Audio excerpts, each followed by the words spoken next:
The Peasants. Chapter 1.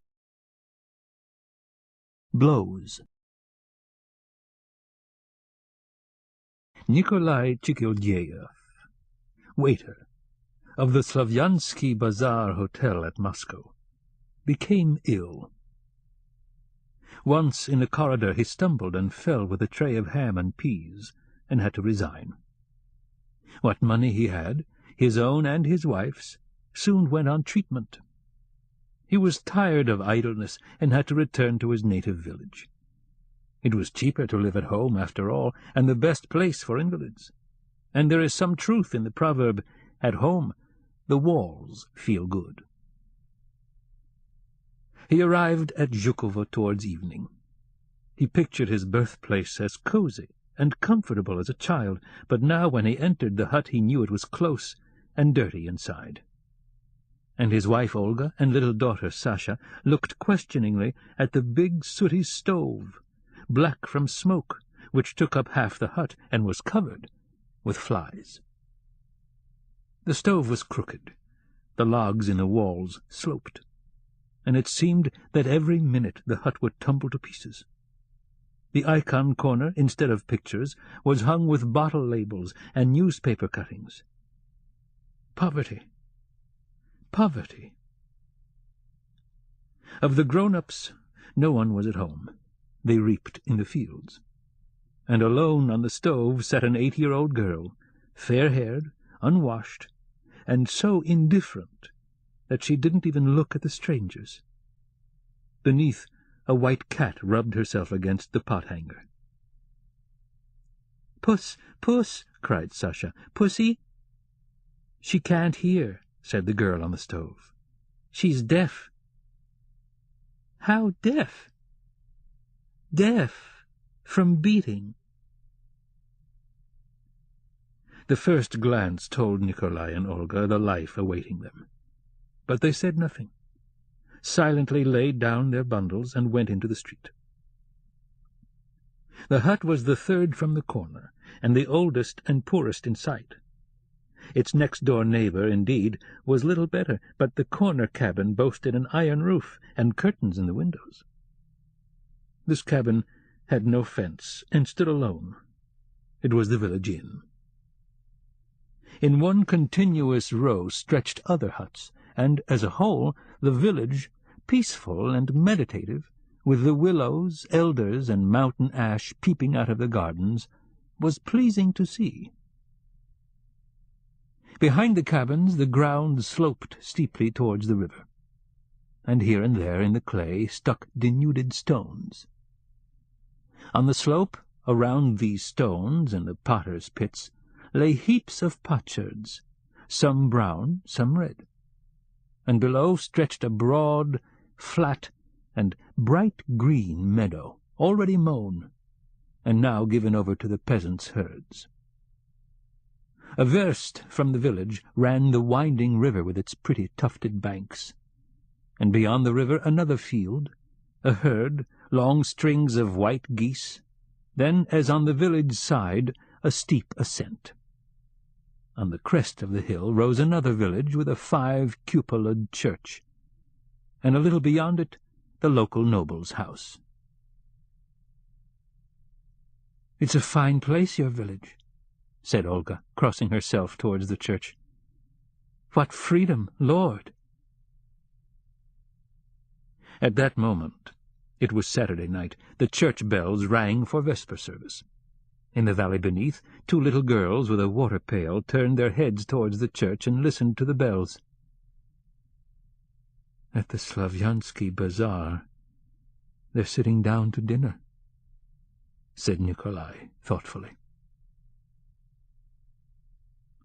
Seated on the brink of the ravine, Nikolai and Olga watched the setting sun, and the image of the gold and purple sky in the river, and in the church windows, and inhaled the soft, restful, inexpressibly pure air unknown to them in Moscow. When the sun had set, came lowing cattle and bleating sheep. Geese flew towards them, and all was silent.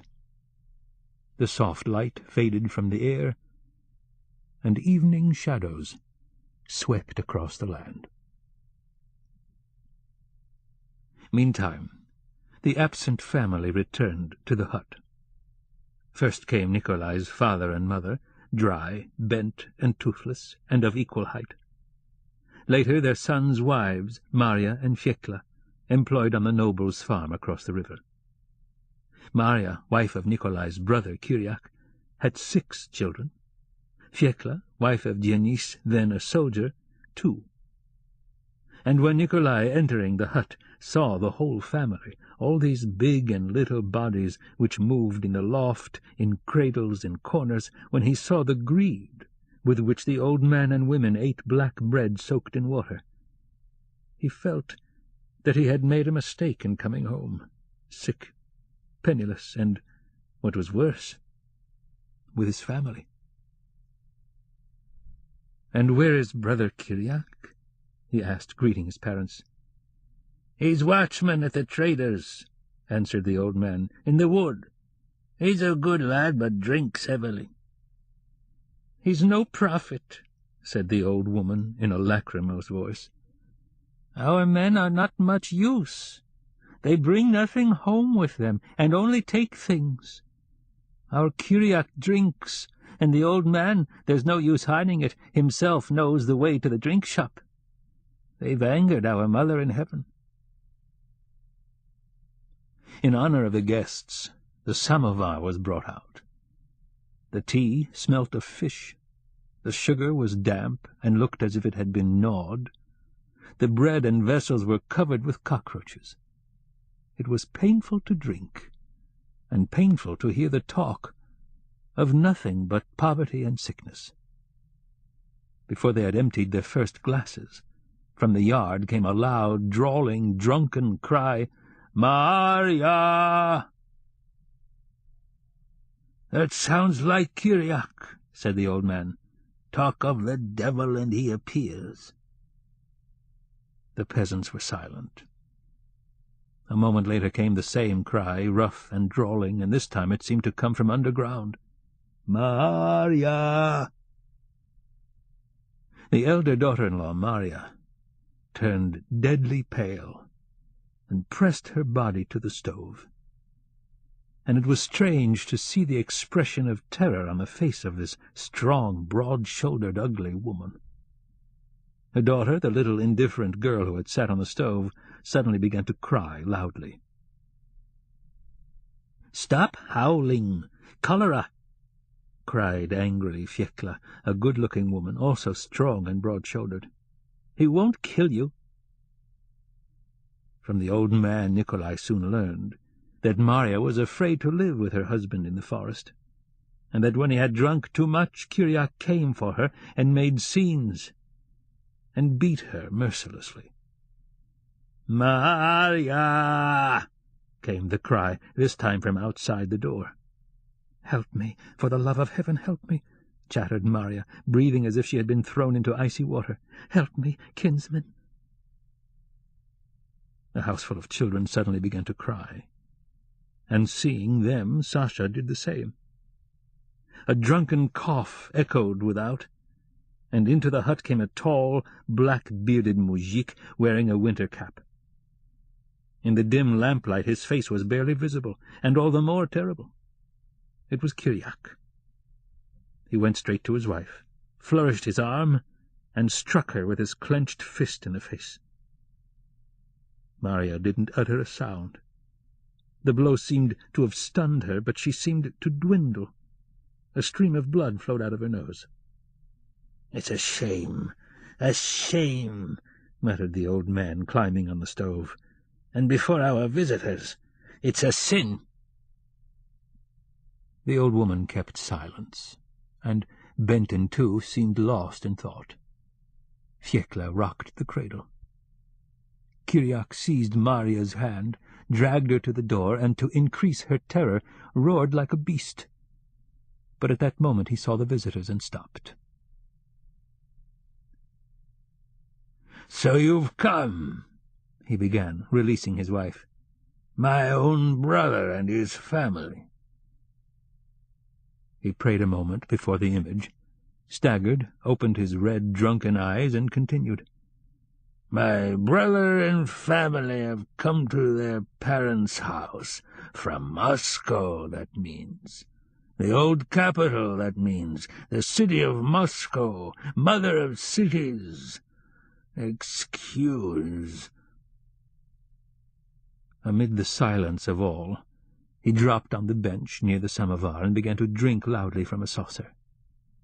When he had drunk 10 cupfuls, he leaned back on the bench and began to snore. Bedtime came. Nikolai, as an invalid, was given a place on the stove beside the old man.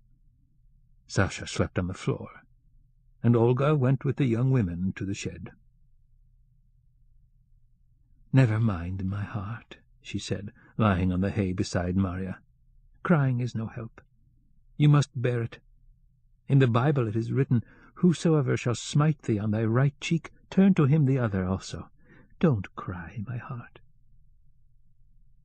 And then, in a whisper, she began to tell of Moscow, of her life there, how she had served as housemaid in furnished lodgings. "In Moscow the houses are big and built of brick," said Olga. "There is no end of churches, 40 of them, my heart. And the houses are all full of gentlemen, so good-looking, so smart." And Marya answered that she had never been in the district town, much less in Moscow. She was illiterate, and knew no prayers, not even Our Father. Both she and her sister-in-law, Fyekla, who sat some way off and listened, were ignorant in the extreme, and understood nothing. Both disliked their husbands. Marya dreaded Kiriak, shook with terror when he stayed with her, and after his departure her head ached from the smell of vodka and tobacco. And Fyekla, in answer to the question, did she want her husband, answered angrily, "What, him?" For a time the women spoke, and then lay down. It was cold, and a cock crew loudly, hindering sleep. When the blue morning light began to break through the chinks, Fyekla rose stealthily and went out, and her movements could be heard as she ran down the street in her bare feet. Chapter 2. Marya. When Olga went to church, she took with her Marya. As they descended the path to the meadow, both were in good humour. Olga liked the freedom of the country, and Marya found in her sister-in-law a kindred spirit. The sun was rising. Close to the meadow flew a sleepy hawk. The river was dull, for there was a slight mist, but the hill beyond it was bathed in light. The church glittered, and rooks cawed in the garden of the big house beyond. "The old man isn't bad," said Marya, "but my mother-in-law is cross and quarrelsome. Our own corn lasted till Shrovetide. Now we have to buy at the inn, and the old woman is angry and says, 'You eat too much.'" "Never mind, my heart, you must bear that too. It's written in the Bible, 'Come unto me, all ye that are weary and heavy-laden.'"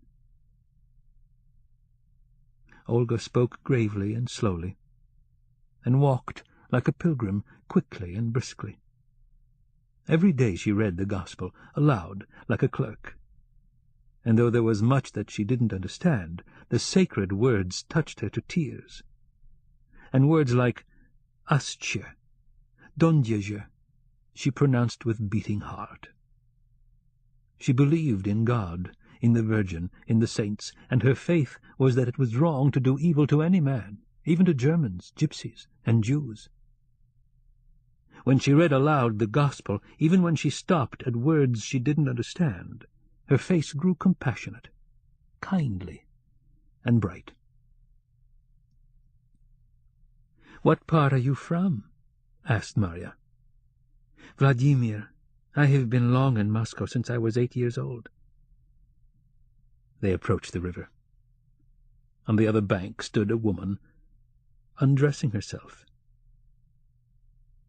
"That is our Fyekla," said Marya. She's been across the river at the squire's house with the stewards. She's impudent and ill-spoken. Awful."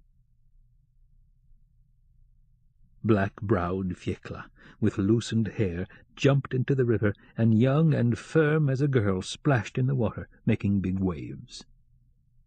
"She's impudent, awful," repeated Marya.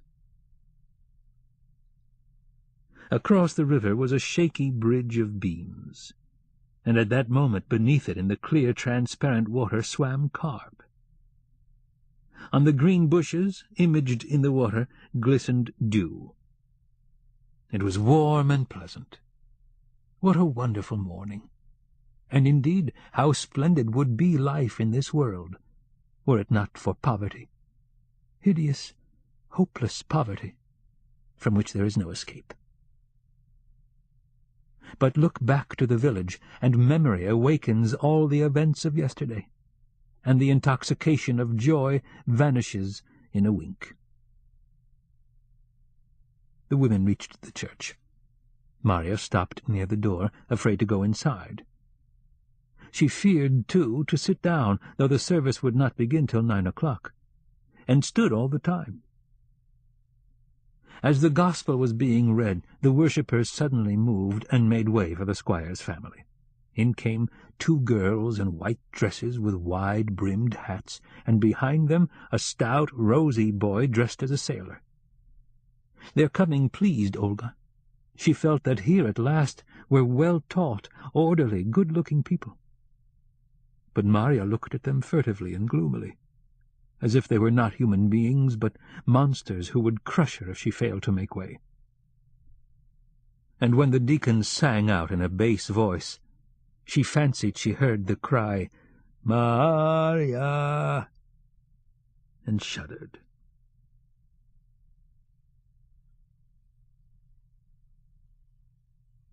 Chapter 3. Songs. The village quickly heard of the visitors' arrival, and when church was over the hut was crowded. The Leonichevs, Matveychevs, and Ilichevs came for news of their kinsmen in Moscow. Every man in Zhukova who could read and write was taken to Moscow as waiter or boots, and similarly the village across the river supplied only bakers. And this custom obtained since before the emancipation, when a certain legendary Luka Ivanitch of Zhukova was lord of the buffet in a Moscow club, and hired none but fellow villagers. These, in turn attaining power, sent for their kinsmen, and found them posts in inns and restaurants, so that from that time Zhukova was called by the local population Khamskaya, or Choluyevka. Nikolai was taken to Moscow at the age of 11, and given a post by Ivan Makarich, one of the Matveychevs, then porter at the Hermitage Gardens. And now, turning to the Matveychevs, Nikolai said gravely, "Ivan Makarich was my benefactor. It is my duty to pray God for him day and night, for it was through him I became a good man." "Batyushka mine," said tearfully a tall old woman, Ivan Makarich's sister, "and have you no news of him?" "He was at Omon's last winter, and this season I heard he's in some gardens outside town. He's grown old. Once in the summer he'd bring home 10 rubles a day, but now everywhere business is dull. The old man's in a bad way." The women, old and young, looked at the high felt boots on Nikolai's legs and at his pale face, and said sadly, "You're no money-maker, Nikolai Osipich, no money-bringer." And all caressed Sasha. Sasha was past her 10th birthday, but small and very thin, she looked not more than 7. Among the sunburnt, untidy village girls, in their long cotton shirts, pale-faced, big-eyed Sasha, with the red ribbon in her hair, seemed a toy, a little strange animal caught in the fields, and brought back to the hut.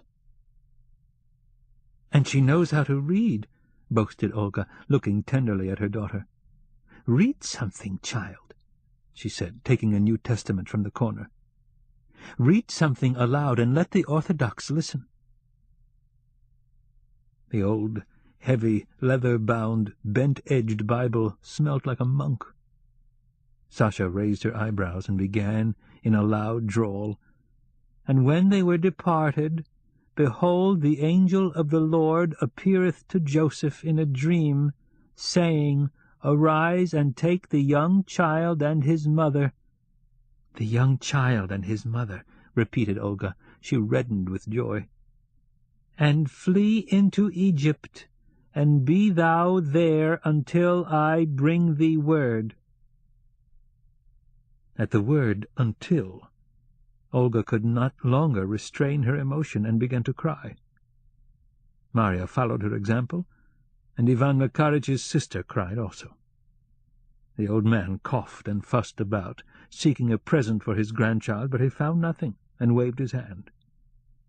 When the reading ended, the visitors dispersed to their homes, deeply touched and pleased with Olga and Sasha. As the day was Sunday, the family remained in the hut. The old woman, whom husband, daughters-in-law, and grandchildren alike addressed as grandmother, did everything with her own hands. She lighted the stove, set the samovar, she even worked in the fields, and at the same time growled that she was tortured with work. She tortured herself with dread that the family might eat too much, and took care that her husband and daughters-in-law didn't sit with idle hands. Once, when she found that the innkeeper's geese had got into her kitchen garden, she rushed at once out of the house, armed with a long stick, and for half an hour screamed piercingly over her cabbages, which were as weak and thin as their owner. Later she imagined that a hawk had swooped on her chickens, and with loud curses she flew to meet the hawk. She lost her temper and growled from morning to night, and often screamed so loudly that passers-by stopped to listen. Her husband she treated badly, denouncing him sometimes as a lie-a-bed, sometimes as cholera. The old man was a hopeless, unsubstantial mujik, and perhaps indeed if she had not spurred him on he would have done no work at all, but sat all day on the stove and talked. He complained to his son at great length of certain enemies in the village, and of the wrongs he suffered day by day. And it was tiresome to hear him. "Yes," he said, putting his arms to his waist. "Yes, a week after elevation, I sold my hay for 30 kopecks a pud. Yes, good. And this means that one morning I drive my hay cart and interfere with nobody, and suddenly, in an evil moment, I look round, and out of the inn comes the headman, Antip Sedjelnikov. 'Where are you driving, old so-and-so?' and bangs me in the ear." Kiriak's head ached badly from drink, and he was ashamed before his brother. "It's drink that does it. Ah, my Lord God," he stammered, shaking his big head. "You, brother, and you, sister, forgive me. For the love of Christ, I feel bad myself." To celebrate Sunday, they bought herrings at the inn, and made soup of the heads. At midday all sat down to tea, and drank until they sweated, and it seemed swelled up. And when they had drunk the tea, they set to on the soup, all eating from the same bowl. The old woman hid away the herrings. At night a potter baked his pots in the ravine. In the meadow below, the village girls sang in chorus, and someone played a concertina. Beyond the river also glowed a potter's oven, and village girls sang, and from afar the music sounded soft and harmonious. The mujiks gathered in the inn. They sang tipsily, each a different song, and the language they used made Olga shudder and exclaim, "Ach, batyushki!" She was astonished by the incessant blasphemy, and by the fact that the older men, whose time had nearly come, blasphemed worst of all. And the children and girls listened to this language and seemed in no way uncomfortable. It was plain they were used to it, and had heard it from the cradle. Midnight came. The potters' fires on both river banks went out, but on the meadow below, and in the inn, the merry-making continued. The old man and Kiriak, both drunk, holding hands, and rolling against one another, came to the shed where Olga lay, with Marya. "Leave her alone," reasoned the old man. "Leave her. She's not a bad sort. It's a sin." "Marya!" roared Kiriak. "Stop! It's sinful. She's not a bad sort." The two men stood a moment by the shed and went away. "I love wild flowers," sang the old man in a high, piercing tenor. "I love to pull them in the fields." After this he spat, blasphemed, and went into the hut.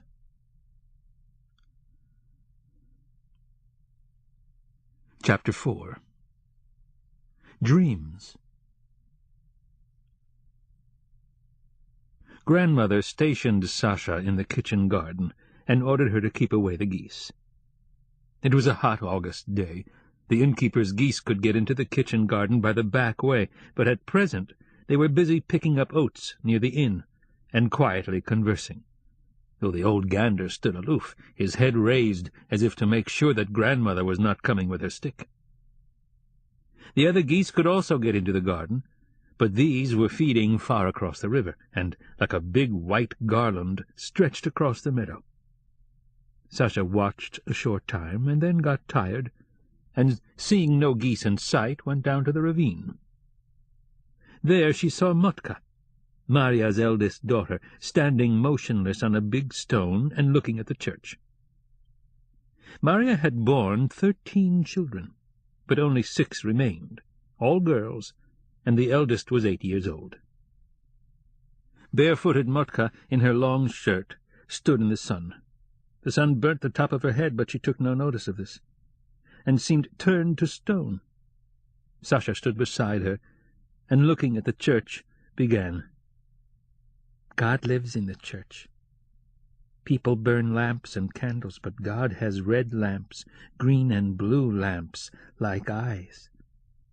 At night God walks about the church, and with him the Holy Virgin and Holy Nicholas. Doop, doop, doop. The watchman is frightened terribly. 'Yes, my heart,' she said, imitating her mother. 'When the day of judgment comes, all the churches will be carried to heaven.'" "With the bells?" asked Motka in a bass voice, drawling every word. "With the bells. And on the day of judgment, good people will go to paradise, and wicked people will burn in fire eternal and unextinguishable, my heart.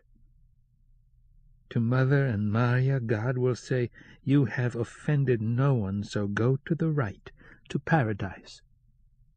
But he'll say to Kiriak and grandmother, 'You go to the left, into the fire.' And people who eat meat on fast days will go to the fire too." She looked up at the sky, opened wide her eyes, and continued. "Look up at the sky. Don't wink, and you'll see angels." Motka looked at the sky, and a minute passed in silence. "Do you see them?" asked Sasha. "No," answered Motka in her bass voice. "But I can. Little angels fly about the sky with wings. Little, like gnats." Motka thought, looked at the ground, and asked, "Will grandmother burn, really?" "She'll burn, my heart." From the stone to the bottom of the hill was a gentle, even slope, covered with green grass, so soft that it invited repose. Sasha lay down and slid to the bottom. Mutka, with a serious, severe face, puffed out her cheeks, lay down and slid, and as she slid her shirt came up to her shoulders.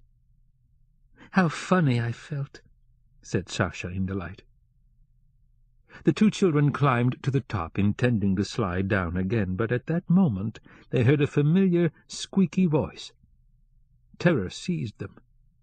Toothless, bony, stooping grandmother, with her short grey hair floating in the wind, armed with the long stick, drove the geese from the kitchen garden and screamed, "You've spoiled all the cabbage! Accursed! May you choke! Threefold anathemas!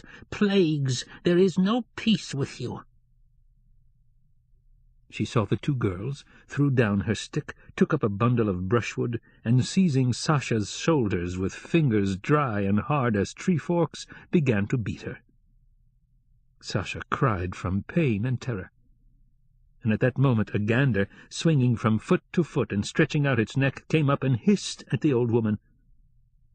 And when he returned to the geese, all welcomed him approvingly.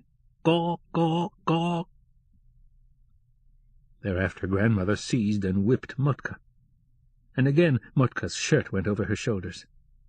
Trembling with terror, crying loudly, Sasha went back to the hut to complain, and after her went Mutka, also crying in her bass voice. Her tears were unwiped away, and her face was wet as if she had been in the river. "Lord in heaven!" cried Olga as they entered the hut. "Mother of God, what's this?" Sasha began her story, and at that moment, screaming and swearing, in came grandmother. Fiekla lost her temper, and the whole hut was given over to noise. Never mind, consoled Olga, pale and unnerved, stroking Sasha's head. "She's your grandmother. You've no right to be angry. Never mind, child." Nikolai, already tortured by the constant shouting, hunger, smell, and smoke, hating and despising poverty, and ashamed of his parents before his wife and child, swung his legs over the stove and said to his mother with an irritable whine, "You mustn't touch her. You have no right whatever to beat her." "No, you'll choke there on the stove, corpse," cried Fiekla angrily. "The devil sent you to us, parasite." And Sasha and Mutka, and all the little girls, hid on the stove behind Nikolai's back, and the throbbing of their little hearts was almost heard.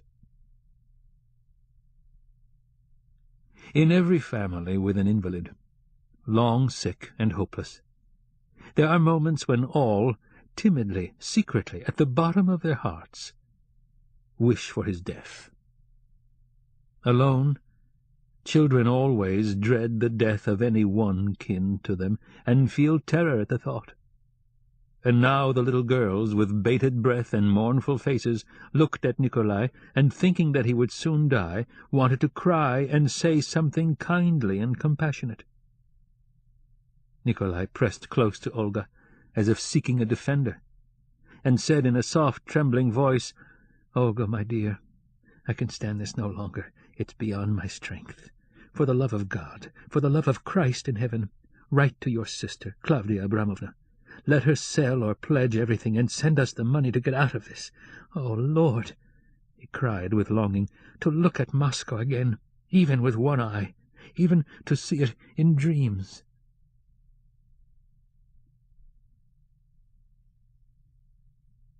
When evening came, and the hut grew dark, all felt such tedium that it was hard to speak. Angry grandmother soaked rye crusts in a bowl and took an hour to eat them. Marya milked the cow, carried in the milk pail and set it down on a bench, and grandmother slowly poured the milk into jugs, pleased at the thought that now at Assumption fast no one would drink milk, and that it would remain whole. But she poured a little, very little, into a saucer, for Fiekla's youngest. When she and Marya carried the milk to the cellar, Motka suddenly started up, climbed down from the stove, and going to the bench poured the saucer of milk into the wooden bowl of crusts. Grandmother, back in the hut, sat down again to the crusts, and Sasha and Motka, perched on the stove, looked at her and saw with joy that she was drinking milk during fast time, and therefore would go to hell. Consoled by this, they lay down to sleep, and Sasha, going off to sleep, imagined the terrible chastisement. A big stove, like the potter's, and a black unclean spirit, horned like a cow, drove Grandmother into the stove with a long stick, as she herself had lately driven the geese.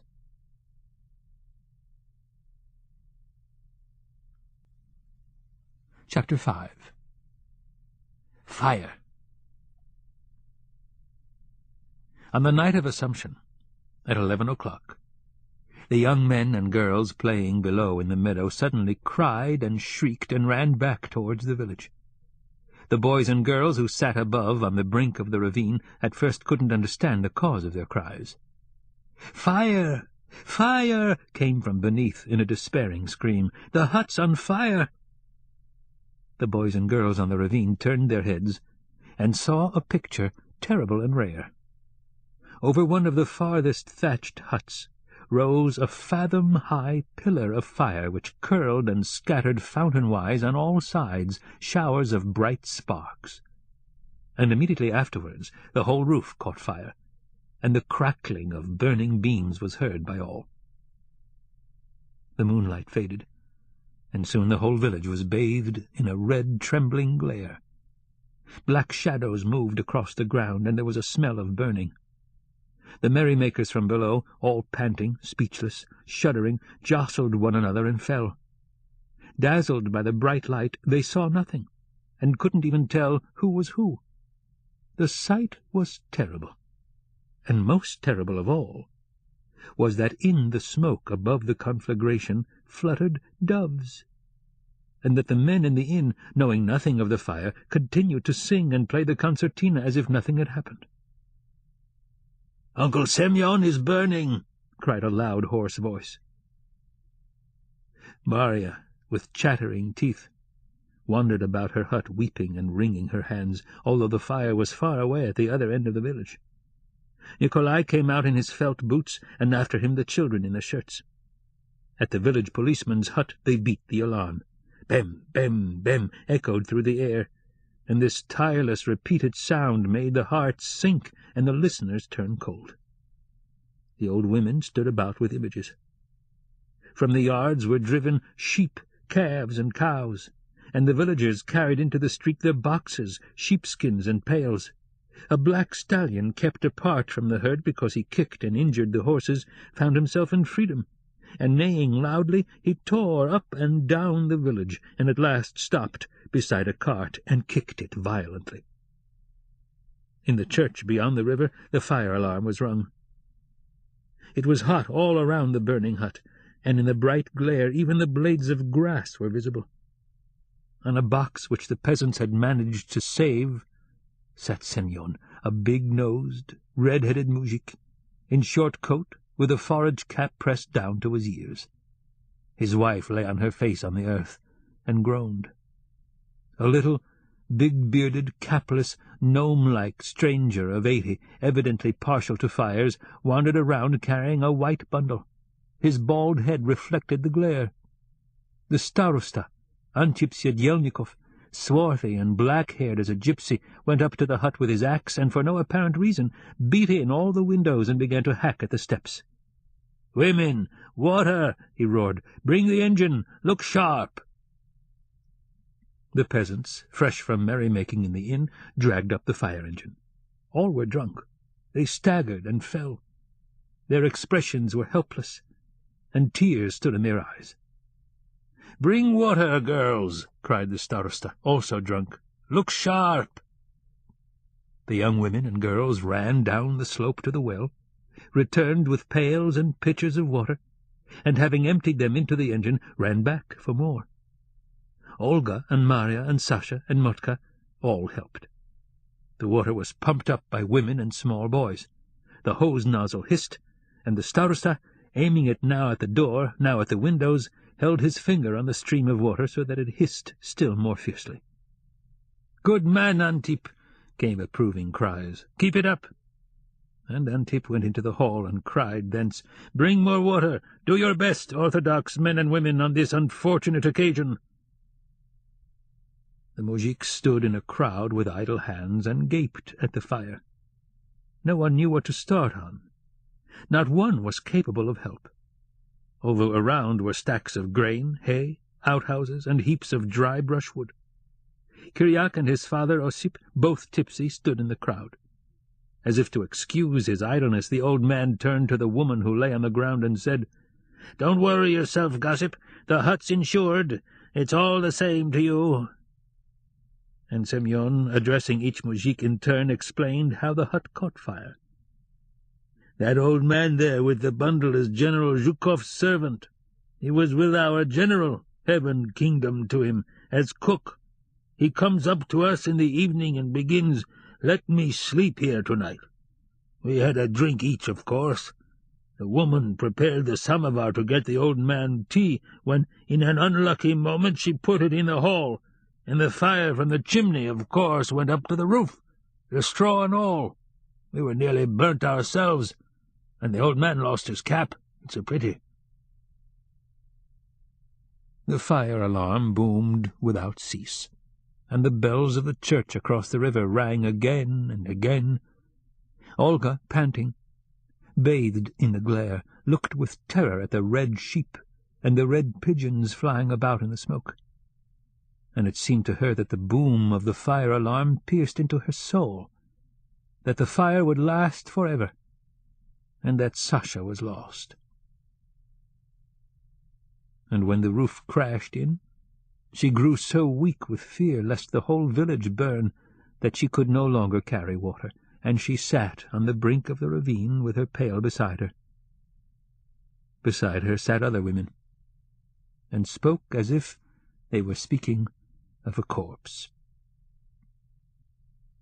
At last from the manor-house came 2 cartloads of workmen.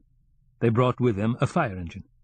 A very youthful student in white unbuttoned tunic rode into the village on horseback. Axes crashed, a ladder was placed against the burning log walls, and up it promptly climbed 5 men led by the student, who was very red, and shouted sharply and hoarsely, and in a tone which implied that he was well accustomed to extinguishing fires. They took the hut to pieces, beam by beam, and dragged apart stall, the wattle fence, and the nearest hayrick. "Don't let them break it!" came angry voices from the crowd. "Don't let them!" Kiriak, with a resolute face, went into the hut as if to prevent the newcomers breaking, but one of the workmen turned him back with a blow on the neck. Kiriak tumbled, and on all fours crept back to the crowd. From across the river came 2 pretty girls in hats, the student's sisters, no doubt. They stood some way off and watched the conflagration. The scattered logs no longer burned, but smoked fiercely, and the student, handling the hose, sent the water sometimes on the logs, sometimes into the crowd, sometimes at the women who were carrying pails. "Georgi!" cried the frightened girls reproachfully. "Georgi!" The fire ended. Before the crowd dispersed, the dawn had begun, and all faces were pale and a little dark, for so it always seems in early morning when the last stars fade away. As they went to their homes, the moujiks laughed and joked at the expense of General Zhukov's cook and his burnt cap. They reenacted the fire as a joke, and, it seemed, were sorry it had come so quickly to an end. "You put out the fire beautifully, sir," said Olga to the student. "Quite in the Moscow way. There we have fires every day." "Are you really from Moscow?" asked one of the girls. "Yes. My husband served in the Slavyansky Bazaar, and this is my little girl." She pointed to Sasha, who pressed close to her from the cold. "Also from Moscow, miss." The girls spoke to the student in French, and handed Sasha a 20-kopeck piece. When old Ossip saw this, his face grew bright with hope. "Thank God, your honour, there was no wind," he said, turning to the student. "We'd have been all burnt up in an hour. Your honour, good gentleman," he added shamefacedly, "it's a cold morning. We want warming badly.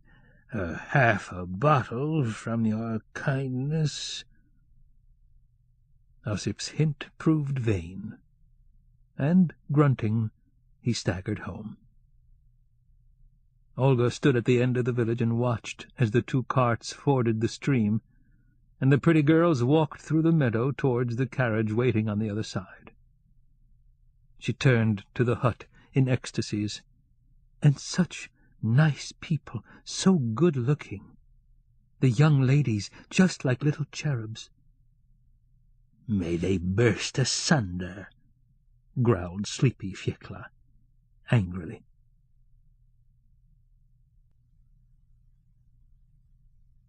Chapter 6. The Hut. Maria was unhappy, and said that she wanted to die. But life as she found it was quite to Fiekla's taste. She liked the poverty and the dirt and the never-ceasing bad language. She ate what she was given without picking and choosing, and could sleep comfortably anywhere. She emptied the slops in front of the steps, threw them, in fact, from the threshold, though in her own naked feet she had to walk through the puddle. And from the first day she hated Olga and Nikolai, for no reason save that they loathed this life. "We'll see what you're going to eat here, my nobles from Moscow," she said maliciously. "We'll see." Once on an early September morning, Fiekla, rosy from the cold, healthy and good-looking, carried up the hill 2 pails of water. When she entered the hut, Marya and Olga sat at the table and drank tea. "Tea and sugar," began Fiekla ironically. "Fine ladies you are," she added, setting down the pails. "A nice fashion you've got of drinking tea every day. See that you don't swell up with tea," she continued, looking with hatred at Olga. "You've got a thick snout already in Moscow, fat beef." She swung round the yoke and struck Olga on the shoulder. The 2 women clapped their hands and exclaimed, "Ach, batyushki!" After which Fiekla returned to the river to wash clothes, and all the time cursed so loudly that she was heard in the hut. The day passed, and behind it came the long autumn evening. All sat winding silk, except Fiekla, who went down to the river. The silk was given out by a neighbouring factory, and at this work the whole family earned not more than 20 kopecks a week. "We were better off as serfs," said the old man, winding away busily. "In those days you'd work and eat and sleep, each in its turn. For dinner you'd have shchi and porridge, and for supper again shchi and porridge. Gherkins and cabbage as much as you liked, and you'd eat freely, as much as you liked. And there was more order. Each man knew his place." The 1 lamp in the hut burned dimly and smoked. When any worker rose and passed the lamp, a black shadow fell on the window, and the bright moonlight shone in. Old Ossip related slowly how the peasants lived before the emancipation, how in these same villages, where all today lived penuriously, there were great shooting parties, and on such days the moujiks were treated to vodka without end, how whole trains of carts with game for the young squire were hurried off to Moscow, how the wicked were punished with rods or exiled to the estate in Tver, and the good were rewarded. And grandmother also spoke. She remembered everything. She told of her old mistress, a good, God-fearing woman with a wicked, dissolute husband, and of the queer marriages made by all the daughters. One, it appeared, married a drunkard, another a petty tradesman, and the third was carried off clandestinely. She, grandmother, then unmarried, helped in the adventure. and all soon afterwards died of grief, as did indeed their mother. And, remembering these events, grandmother began to cry. When a knock was heard at the door, all started. "Uncle Ossip, let me stay the night." Into the hut came the little, bald old man, General Zhukov's cook, whose cap was burnt in the fire. He sat and listened, and, like his hosts, related many strange happenings. Nikolai, his legs hanging over the stove, listened, and asked what sort of food was eaten at the manor house. They spoke of bitki, cutlets, soups of various kinds and sauces, and the cook, who too had an excellent memory, named certain dishes which no one eats nowadays. There was a dish, for instance, made of ox eyes, and called "Awake in the Morning." "And did you cook cutlets, Maréchal?" asked Nikolai. "No." Nikolai shook his head reproachfully and said, "Then you are a queer sort of cook." The little girls sat and lay on the stove and looked down with widely opened eyes. There seemed to be no end to them, like cherubs in the sky. The stories delighted them. They sighed, shuddered, and turned pale, sometimes from rapture, sometimes from fear. And, breathless, afraid to move, they listened to the stories of their grandmother, which were the most interesting of all.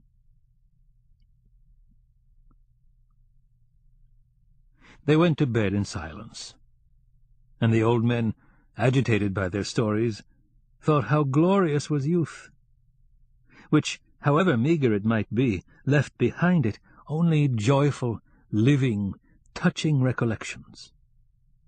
And how terribly cold was this death, which was now so near. Better not think of it. The lamp went out, and the darkness, the two windows, bright with moonshine, the silence, the cradle's creak somehow reminded them that life was now past, and that it would never return. They slumbered, lost consciousness. Then suddenly someone jostled their shoulders or breathed into their cheeks, and there was no real sleep. Through their heads crept thoughts of death. They turned round and forgot about death, but their heads were full of old, mean, tedious thoughts, thoughts of need, of forage, of the rise in the price of flour. And again they remembered that life had now passed by, and that it would never return. "Oh, Lord," sighed the cook. Someone tapped cautiously at the window.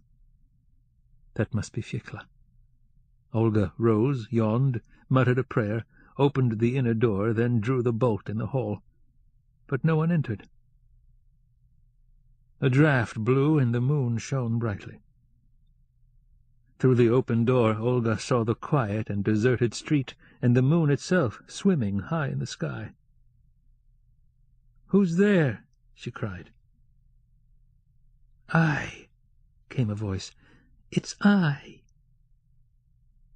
Near the door, pressing close to the wall, stood Fiekla, naked as she was born.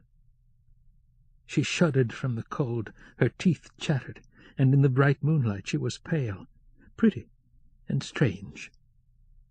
The patches of shade and the moonlight on her skin stood out sharply, and plainest of all stood out her dark eyebrows and her young, firm breast.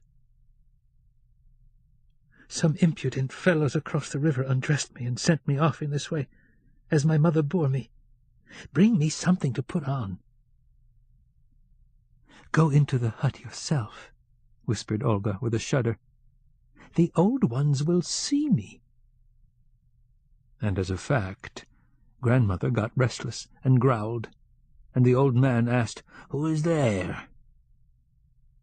Olga brought out her shirt and petticoat and dressed Fiekla, and the two women, softly and doing their best to close the doors without notice, went into the hut.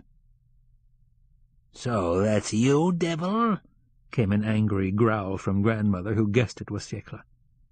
"May you be, night walker. There's no peace with you." Don't mind, whispered Olga, wrapping Fiekla up. Don't mind, my heart. Again, silence. The whole family always slept badly. Each was troubled by something aggressive and insistent. The old man by a pain in the back, grandmother by worry and ill temper, Marya by fright, the children by itching and hunger. And tonight the sleep of all was troubled. They rolled from side to side, wandered, and rose constantly to drink. Fiekla suddenly cried out in a loud, rough voice, but soon mastered herself and merely sobbed quietly until at last she ceased. Now and then from beyond the river were heard the church chimes, but the clock struck strangely, and at first beat struck 5, and later 3. "Oh, Lord," sighed the cook. From the light in the windows it was hard to judge whether the moon still shone or whether dawn had come. Marya rose and went out, and she was heard milking the cows and shouting, "Stand!" Grandmother also went out. It was still dark in the hut, but everything could be seen. Nikolai, who had spent a sleepless night, climbed down from the stove. He took from a green box his evening dress-coat, put it on, and going over to the window smoothed the sleeves and the folds and smiled. Then he took off the coat, returned it to the box, and lay down. Marya returned and began to light the stove. Apparently she was not yet quite awake. Probably she still dreamed of something, or recalled the stories of last night, for she stretched herself lazily before the stove and said, "No, we're better in freedom."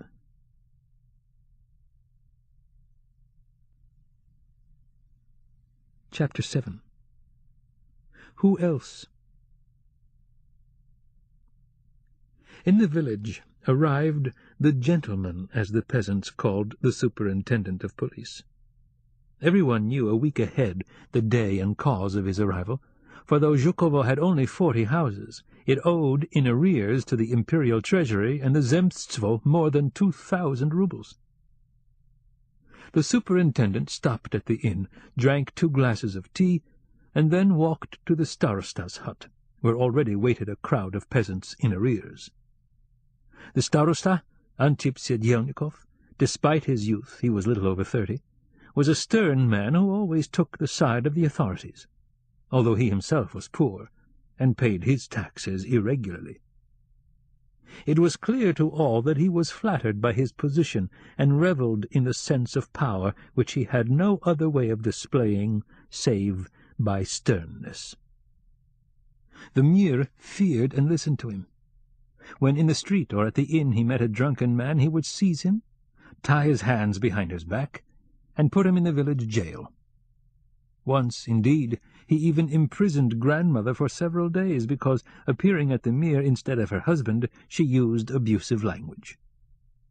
The starosta had never lived in town and read no books, but he had a copious collection of learned words and used them so liberally that people respected him, even when they didn't understand.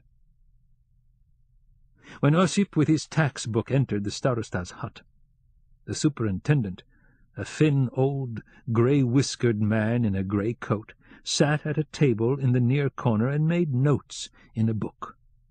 The hut was clean, the walls were decorated with pictures from magazines, and in a prominent place near the icon hung a portrait of Alexander of Battenberg, ex-prince of Bulgaria.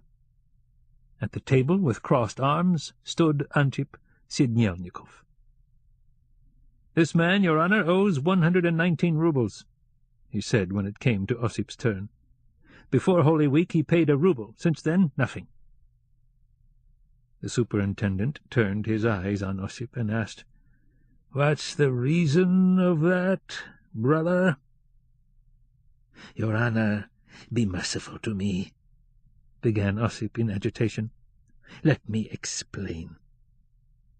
This summer, Squire Litorietsky, Osip, he says, 'Sell me your hay.' Sell it, he says. I had 100 puds for sale, which the women mowed. Well, we bargained. All went well, without friction." He complained of the starosta, and now and again turned to the moujiks as if asking for support. His flushed face sweated, and his eyes turned bright and vicious. "I don't understand why you tell me all that," said the superintendent. "I ask you. It's you I ask. Why you don't pay your arrears? None of you pay, and I am held responsible." "I'm not able to." "These expressions are without consequence, your honor," said the starosta pompously. "In reality, the Chikildeyevs belong to the impoverished class, but be so good as to ask the others what is the reason. Vodka and impudence, without any comprehension." The superintendent made a note, and said to Osip in a quiet, even voice, as if he were asking for water, "Begone." Soon afterwards he drove away, and as he sat in his cheap tarantass and coughed, it was plain, even from the appearance of his long, thin back, that he had forgotten Osip, and the starosta, and the arrears of Zhukova, and was thinking of his own domestic affairs. He had hardly covered a verst before Antip Syednyelnikov was carrying off the Chikildeyevs' samovar, and after him ran grandmother, and whined like a dog, "I won't give it! I won't give it to you! Accursed!" The starosta walked quickly, taking big steps, and grandmother, stooping and fierce and breathless, tottered after him, and her green-grey hair floated in the wind. At last she stopped, beat her breast with her fists, and exclaimed with a whine and a sob, "Orthodox men who believe in God! Batyushki, they're wronging me! Kinsmen, they've robbed me! Oi, oi, will no one help me?" "Grandmother, grandmother," said the starosta severely, "have some reason in your head." With the loss of the samovar, things in the Chikildeyevs' hut grew even worse. There was something humiliating and shameful in this last privation, and it seemed that the hut had suddenly lost its honor. The table itself, the chairs, and all the pots, had the starosta seized them, would have been less missed. Grandmother screamed, Marya cried, and the children, listening, began to cry also. The old man, with a feeling of guilt, sat gloomily in the corner and held his tongue, and Nikolai was silent. As a rule, grandmother liked him and pitied him, but at this crisis her pity evaporated, and she cursed and reproached him, and thrust her fists under his nose. She screamed that he was guilty of the family's misfortunes, and asked why he had sent so little home, though he boasted in his letters that he earned 50 rubles a month at the Slavyansky bazaar. Why did he come home, and still worse, bring his family? If he died, whence would the money come for his funeral? And it was painful to look at Nikolai, Olga, and Sasha. The old man grunted, took his cap, and went to the starostas. It was getting dark. Antip Syednyelnikov, with cheeks puffed out, stood at the stove and soldered. It was stifling. His children, skinny and unwashed, not better than the Chikildeyevs, sprawled on the floor. His ugly, freckled wife wound silk. This, too, was an unhappy, God-forsaken family. Alone, Antip was smart and good-looking. On a bench in a row stood 5 samovars. The old man prayed towards the Battenberg prince and began. "Antip, show the mercy of God. Give me the samovar. For the love of God. Bring me 3 rubles, and then you'll get it." "I haven't got them." Antip puffed out his cheeks. The fire hummed and hissed, and the samovars shone. The old man fumbled with his cap, thought a moment, and repeated, "Give it to me." The swarthy starosta seemed quite black and resembled a wizard. He turned to Ossip and said roughly and quickly, "All depends from the rural chief.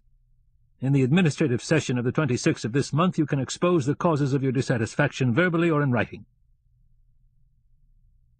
Not one of these learned words was understood by Ossip, but he felt contented, and returned to his hut. 10 days later the superintendent returned, stayed about an hour, and drove away. It had turned windy and cold, but though the river was frozen, there was no snow, and the state of the roads was a torture to everyone. On Sunday evening the neighbours looked in to see and talk with Ossip. They spoke in the darkness. To work was a sin, and no one lighted the lamp. News was exchanged, chiefly disagreeable. 3 houses away the hens had been taken in payment of arrears and sent to the cantonal office, and there they died of starvation. Sheep had also been taken, and while they were being driven away tied with ropes and transferred to fresh carts at each village, one had died. And now they discussed the question. Who was responsible? "The Zemstvo," said Ossip. "Who else?" "Of course, the Zemstvo." They accused the Zemstvo of everything, of arrears, of oppression, of famines, although not one of them knew exactly what the Zemstvo was. And that rule had been observed since wealthy peasants with factories, shops, and houses were elected as Zemstvo members, and being discontented with the institution, thenceforth in their factories and inns, abused the Zemstvo. They complained of the fact that God had sent no snow, and that though it was time to lay in firewood, you could neither drive nor walk upon the frozen roads. 15 years before, and earlier, the small talk of Zhukova was infinitely more entertaining. In those days every old man pretended he held some secret, knew something, and waited for something. They talked of rescripts with gold seals, redistribution of lands and hidden treasures, and hinted of things mysterious. Today, the people of Zhukova had no secrets. Their life was open to all, and they had no themes for conversation save need and forage and the absence of snow. For a moment they were silent, but soon they remembered the hens and dead sheep, and returned to the problem, who was responsible? "The Zemstvo," said Ossip gloomily. "Who else?"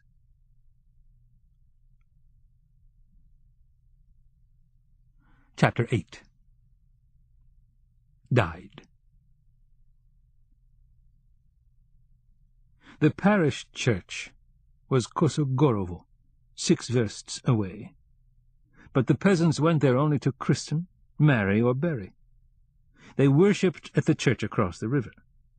On Sundays, when the weather was fine, the village girls dressed in their best and went in a crowd to the service, and the red, yellow, and green dresses fluttering across the meadow were pleasant to see. In bad weather, all stayed at home. They fasted, prayed, and prepared for the sacrament.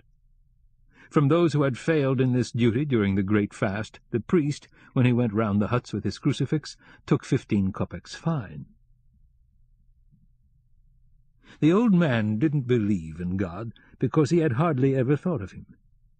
He admitted the supernatural, but held that that was an affair for women. And when others spoke of religion or of miracles, and asked him questions on the subject, he scratched himself and said reluctantly, "Who knows anything about it?" Grandmother believed vaguely. In her mind all things were confused, and when she began to meditate on death and salvation, Hunger and poverty took the upper hand, and she forgot her meditations. She remembered no prayers, but at night before lying down she stood before the icons and muttered, "Mother of God of Kazan, Mother of God of Smolensk, three-handed Mother of God." Marya and Fiekla crossed themselves and fasted, but knew nothing of religion. They neither taught their children to pray nor spoke to them of God, and they taught them no principles, save that they must not eat meat during fasts. With the other villagers it was the same. Few believed, and few understood. Nevertheless, all loved the Scriptures, loved them dearly and piously. The misfortune was that there were no books and no one to read and explain, so that when Olga read aloud the Gospel she was treated with respect, and all addressed her and her daughter Sasha with the polite form of you. At church festivals Olga often walked to neighboring villages, and even to the district town, where there were 2 monasteries and 27 churches. She was abstracted, and as she walked on her pilgrimage forgot her family. When she returned home it seemed that she had only just discovered her husband and daughter, and she smiled and said radiantly, "God has sent us his mercy." Everything that happened in the village repelled and tormented her. On Elijah's day they drank. At Assumption they drank. At Elevation they drank. At Intercession Zhukova had its parish festival, and this the moujiks observed by drinking for 3 days. They drank 50 rubles from the communal funds, and then went around the huts and collected money for more vodka. On the first days the Chikildyevs killed a ram, and ate mutton in the morning, at dinner, and for supper. And in the night all the children got out of bed to eat more. Kiriak was drunk all 3 days. He drank away his cap and boots, and beat Marya so badly that she had to be soused with water. And then all were sick with shame. Despite this, even this Zhukova, this Choluyevka, had once a real religious festival. That was in August, when through every village in the district was born the life-giving icon. The day it was due at Zhukova was windless and dull. Early in the morning the village girls, in their bright holiday dress, set out to meet the icon, which arrived at evening with a procession and singing. And at that moment the church bells rang loudly. A vast crowd from Zhukova and neighboring villages filled the street. There were noise, dust, and crushing, and the old man, grandmother, and Kiriak all stretched out their hands to the icon, looked at it greedily, and cried with tears, "Intercessor, Mother! Intercessor!"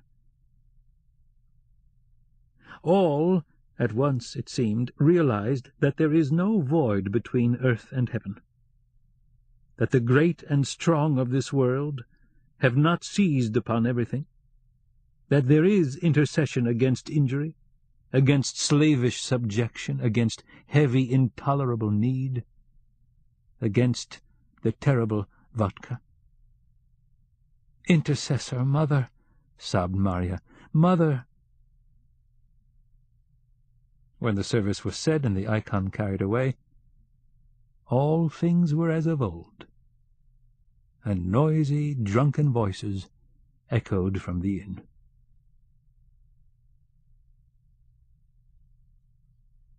Death was dreaded only by the wealthy moujiks. The richer they grew, the less their faith in God and in salvation. And only out of fear of the end of the world, to make certain, so to speak, they lighted candles in the church and said Mass. The poorer moujiks knew no fear of death. They told the old man and grandmother to their faces that they had lived their day, that it was high time to die, and the old man and grandmother listened indifferently. They didn't scruple to tell Fiekla in Nikolai's presence that when he, Nikolai, died, her husband, Denis, would get his discharge from the army and be sent home. And Marya not only had no fear of death, but was even sorry that it lingered, and she rejoiced when her own children died.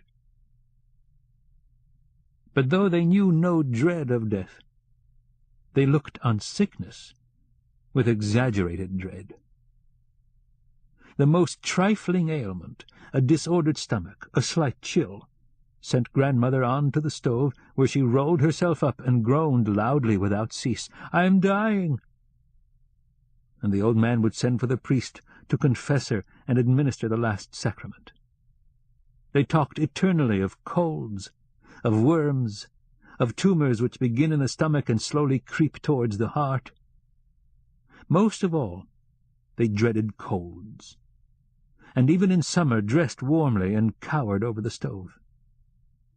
Grandmother loved medical treatment, and constantly drove to hospital, where she said she was 58 instead of 70, for she feared that if the doctor knew her age, he would refuse to treat her, and would tell her it was time to die. She usually started for the hospital at early morning, taking a couple of the little girls, and returned at night, hungry and ill-tempered, with a mixture for herself and ointments for the girls. Once she took with her Nikolai, who for the next 2 weeks dosed himself with a mixture and said that he felt better. Grandmother knew every doctor, feldsher, and wise woman within 30 versts, and disapproved of all. At intercession, when the priest made his round of the huts with a crucifix, the clerk told her that near the town prison there was an old man, formerly an army feldsher, who doctored cleverly, and he advised grandmother to see him. She took the advice. When the first snow fell, she drove into town and brought back an old bearded Jew in a long kaftan, whose whole face was covered with blue veins. At that time journeymen worked in the hut. An old tailor in terrifying spectacles made a waistcoat out of rags, and 2 young lads made felt for top boots. Kiriak, dismissed for drunkenness, and now living at home, sat beside the tailor and mended a horse collar. The hut was close and smoky. The Jew looked at Nikolai and said that he must be bled. He applied leeches, and the old tailor, Kiriak, and the little girls looked on and imagined they saw the disease coming out of Nikolai. And Nikolai also watched the leeches sucking his chest, and saw them fill with dark blood, and feeling that indeed something was coming out of him, he smiled contentedly. "It's a good way," said the tailor. "God grant that it does him good." The Jew applied 12 leeches to Nikolai, then 12 more, drank tea, and drove away. Nikolai began to tremble. His face turned haggard and, as the women put it, dwindled into a fist. His fingers turned blue. He wrapped himself up in the counterpane and then in a sheepskin coat, but felt colder and colder. Towards evening he was peevish, asked them to lay him on the floor, asked the tailor not to smoke, and then lay still under the sheepskin. And towards morning died.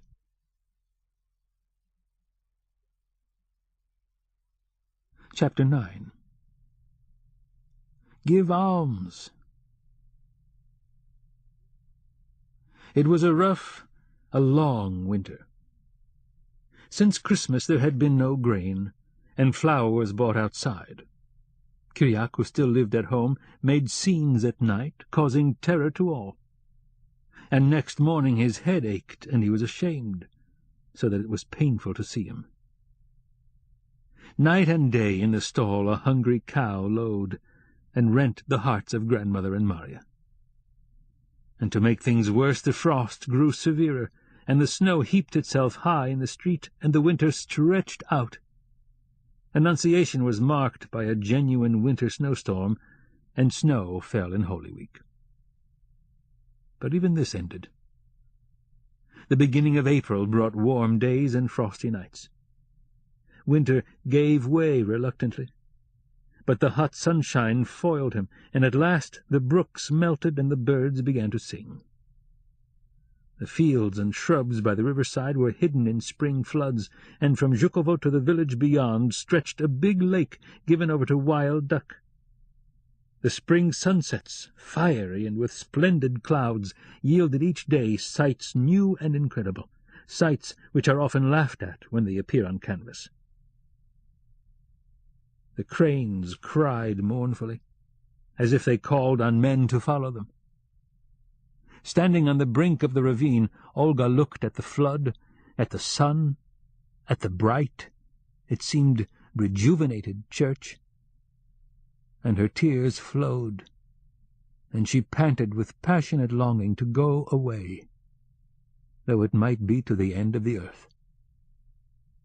And indeed it was decided that she should return to Moscow and seek a place as housemaid, and with her would go Kiriak to earn his living as dvornik or somehow else. Ah, to get away soon. When the roads dried and the weather turned hot, they prepared for the journey. Olga and Sasha, with wallets on their backs, both in bast shoes, left at dawn, and Marya came to see them off. Kiriak, ill, remained for a week more. For the last time Olga prayed towards the church and thought of her husband, and though she didn't cry, her face wrinkled and seemed ugly as an old woman's. During the winter she had grown thinner, uglier, and a little grey. Instead of the old charm and pleasant smile, her face expressed submissiveness and sorrow outlived, and her look was dull and fixed, as if she were deaf.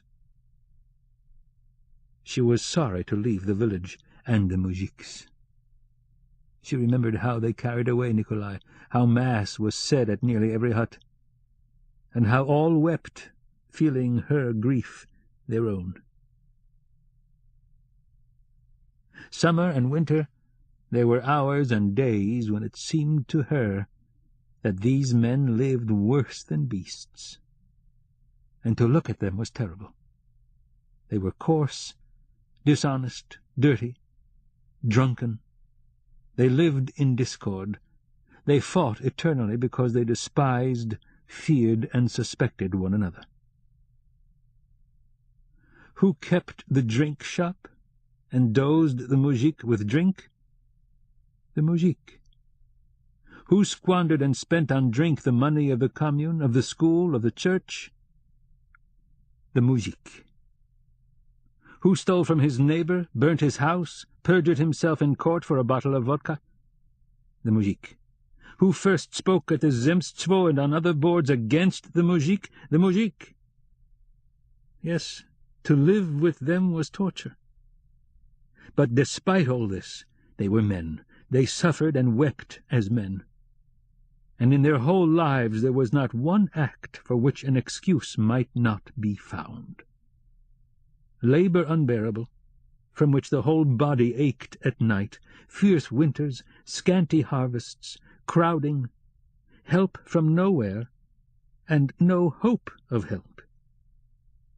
The richer and the stronger gave no help, because they themselves were rude, dishonest, intemperate, and foul-tongued.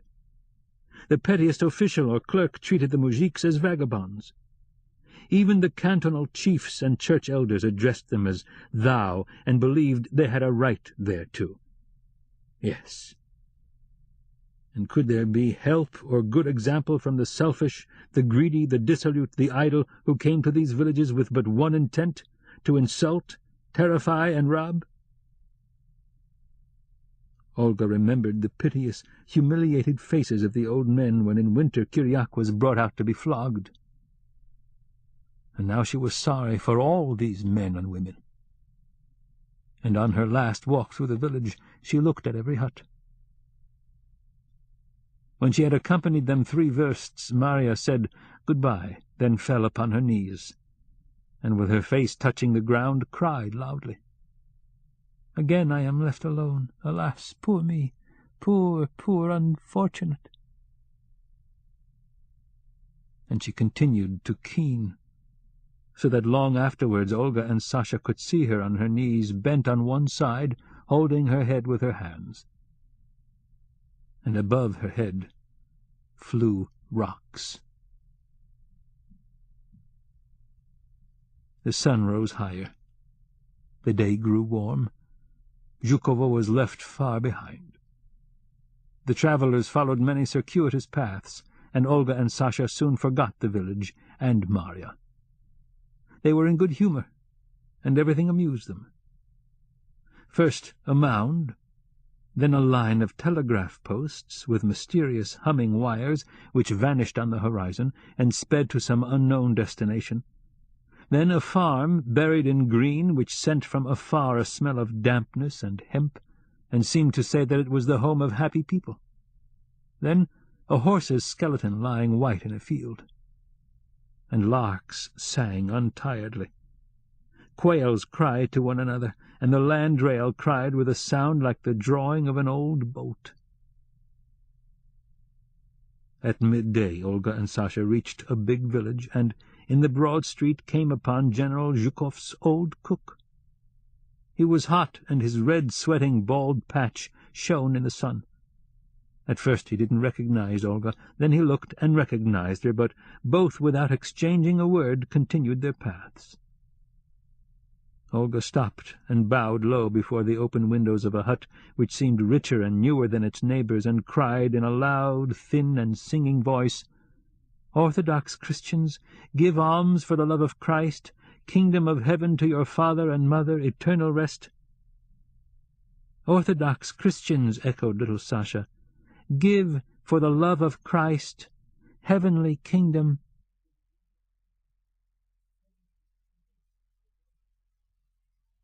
This ends The Peasants, the last story in this collection of 5 by Anton Pavlovich Chekhov, narrated by George Guidall.